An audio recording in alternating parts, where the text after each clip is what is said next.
नमस्कार, मैं तेजपाल नेगी।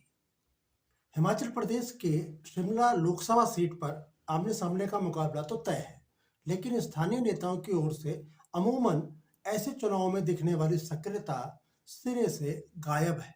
केंद्र में काबिज भाजपा हो या प्रदेश में सत्ता के घोड़े पर सवार कांग्रेस, हर ओर घनघोर सन्नाटा ही दिखाई पड़ रहा है।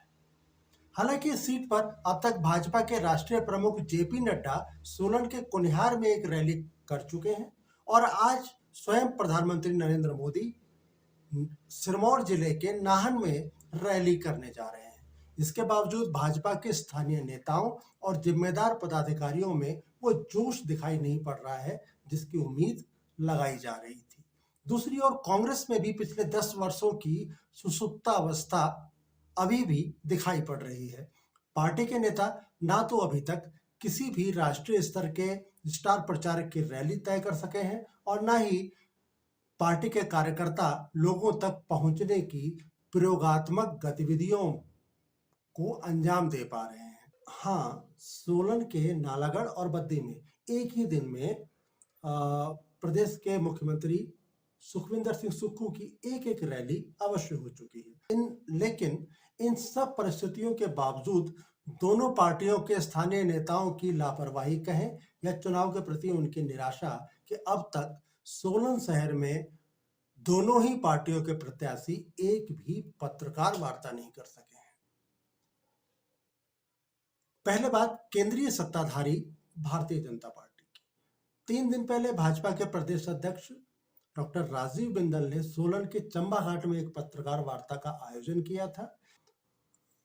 इस वार्ता में उन्होंने लाहौल स्पीति के काजा में मंडी संसदीय क्षेत्र की प्रत्याशी कंगना रणौत और उनकी टोली के खिलाफ की गई नारेबाजी पर अपनी नाराजगी जताते हुए सारा का सारा ठिकरा कांग्रेस के सिर पे फोड़ दिया था। उन्होंने कांग्रेस के कार्यकर्ताओं पर यह आरोप लगाया कि वे ही कंगना रणौत के प्रचार कार्यक्रम में बाधा बने और मारपीट की और उनके एक कार्यकर्ता का पैर की हड्डी भी इस मारपीट में टूटी।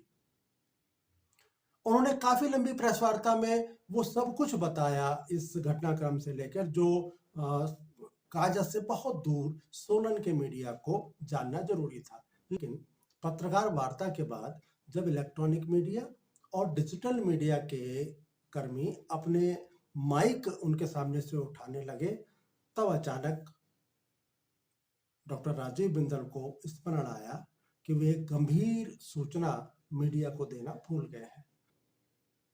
उन्होंने बाकायदा माफी मांगते हुए सारे माइक दोबारा से सेट करवाए और उसके बाद बताया कि 24 मई यानी शुक्रवार के दिन सिरमौर जिले के जिला मुख्यालय नाहन में प्रधानमंत्री नरेंद्र मोदी की रैली का समय मिल चुका है। उन्होंने प्रधानमंत्री का कार्यक्रम तो बताया, लेकिन उन्होंने यह नहीं बताया कि इस कार्यक्रम को कवर करने के इच्छुक सोलन के मीडिया कर्मियों के लिए पार्टी के स्तर पर क्या सहूलियत प्रदान की जा रही है। अमूमन ऐसे कार्यक्रमों में सुरक्षा के दृष्टिगत प्रधानमंत्री के नजदीक जो मीडिया कर्मियों के लिए गैलरी बनती है उसमें प्रवेश के लिए थोड़ी दिक्कतें आती हैं। तो अगर पार्टी की तरफ से कोई पास अथवा कोई कार्ड या कोई प्रतीक चिन्ह अगर जारी किया जाता तो शायद मीडिया कर्मियों को वहां जाने में सहूलियत मिलती। लेकिन इस तरह की कोई भी सुविधा का जिक्र डॉक्टर राजीव बिंदल ने अपनी उस प्रेस वार्ता में नहीं किया था। संभवतः डॉक्टर राजीव बिंदल को लगा हो कि दिल्ली से प्रधानमंत्री के साथ आने वाला राष्ट्रीय मीडिया इस मोर्चे को संभाल लेगा। पार्टी के प्रदेश अध्यक्ष होने के नाते वे सोलन के मीडिया को इस कार्यक्रम में आमंत्रण देना भी भूल गए। खैर, जब वे प्रधानमंत्री का कार्यक्रम ही बताना भूल सकते हैं तो बाकी की अपेक्षा उनसे नहीं की जानी चाहिए। वैसे मतदाताओं को स्थानीय मीडिया की रिपोर्ट पर यकीन होता है। वर्षों से इस सरकार की चरण वंदना कर रहे तथा कथित मेन स्ट्रीम मीडिया पर नहीं। इस तथ्य को शायद भाजपा के नेता भूल गए।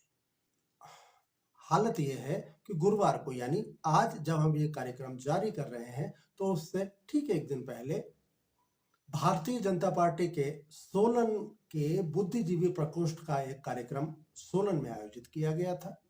चुनाव की इस बेला में राजनीतिक कार्यक्रमों को गुप्त रूप से आयोजित करना कहाँ की बुद्धिजीविता है, इस कार्यक्रम के बारे में शाम के समय मीडिया कर्मियों को पता चला। इस कार्यक्रम से सोलन जिले व प्रदेश स्तर के भारतीय जनता पार्टी के ही कई नेताओं को किनारे रखा गया। तो क्या बुद्धिजीवी प्रकोष्ठ का यह कार्यक्रम गुप्त था या फिर अपने ही तथाकथित बुद्धिजीवियों से भारतीय जनता पार्टी को खतरा पैदा हो गया है, इसलिए उन्हें एकांत में बैठाकर मनाने की प्रक्रिया को अंजाम दिया गया है? यह अपने आप में एक बड़ा सवाल है।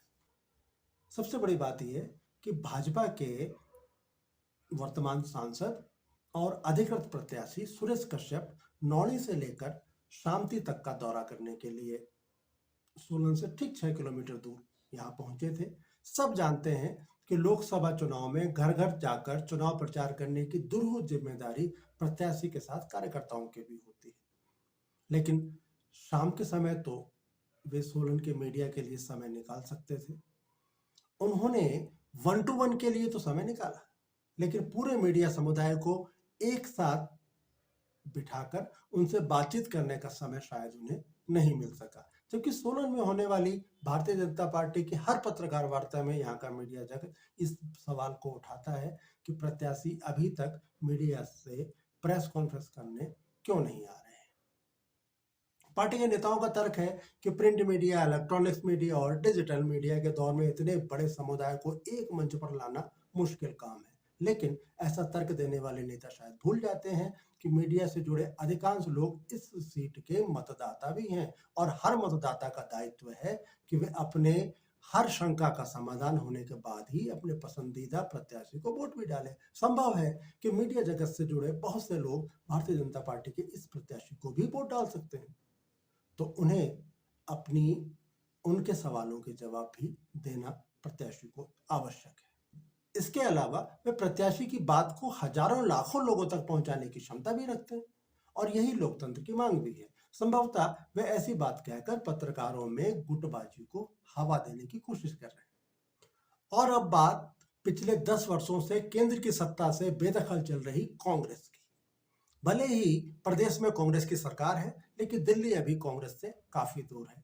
इसी बीच भाजपा के नेताओं के 4 जून के बाद प्रदेश में सत्ता परिवर्तन के दावे कांग्रेस के नेताओं की आंखों की नींद अवश्य उड़ा रहे होंगे।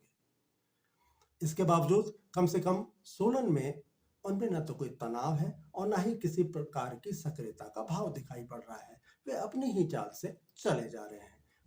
कांग्रेस भवन में आने वाले कांग्रेसी कार्यकर्ता और चापलूसों की टोली उन्हें ग्राम पंचायतवार कांग्रेस की जीत का नया आंकड़ा दिखा जाती है और वो इससे निहाल हो जाते हैं। कसौली विधानसभा क्षेत्र के सुल्तानपुर गांव के रहने वाले कांग्रेस के प्रत्याशी विनोद सुल्तानपुरी को अभी तक सोलन जिला मुख्यालय के मीडिया के सामने आने की सुध नहीं आई है।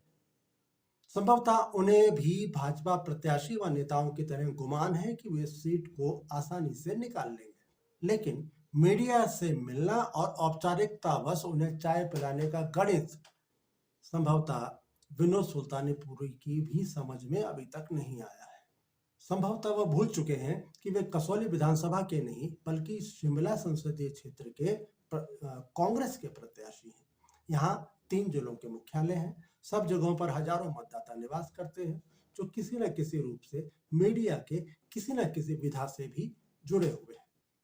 संभव है कि कांग्रेस के पास स्थानीय प्रचारक ना हो या फिर राष्ट्रीय कांग्रेस के किसी बड़े स्टार प्रचारक पर स्थानीय कांग्रेस को विश्वास ना हो, लेकिन स्थानीय स्तर पर भी उन्हें इस सीट पर विक्ट्री मार्क ठोकने के लिए काफी कुछ करना होगा। हिमाचल में मतदान से पूर्व प्रचार का प्रत्याशियों को भरपूर समय मिला है, इसलिए भारतीय जनता पार्टी हो, कांग्रेस हो या फिर दूसरे प्रत्याशी जिन्होंने नामांकन पत्र दाखिल किया है, उनका समय सीमा कम होने वाला कुतर्क मतदाताओं को रास नहीं आएगा। आत्माभिमान के मद में चूर केंद्र में काबिज भाजपा और प्रदेश की कुर्सी पर बैठी कांग्रेस शायद भूल गई है कि गोदी मीडिया के नाम से कुख्यात अधिकांश मेन स्ट्रीम मीडिया के इतर भी देश में एक मीडिया काम कर रहा है जो लोगों की आवाज लोगों के कानों तक पहुंच जाता है, लेकिन भव्य स्तर पर नहीं, बहुत छोटे स्तर पर, लेकिन उसकी अपना प्रभाव और अपनी जवाबदेही अपने स्थान पर है।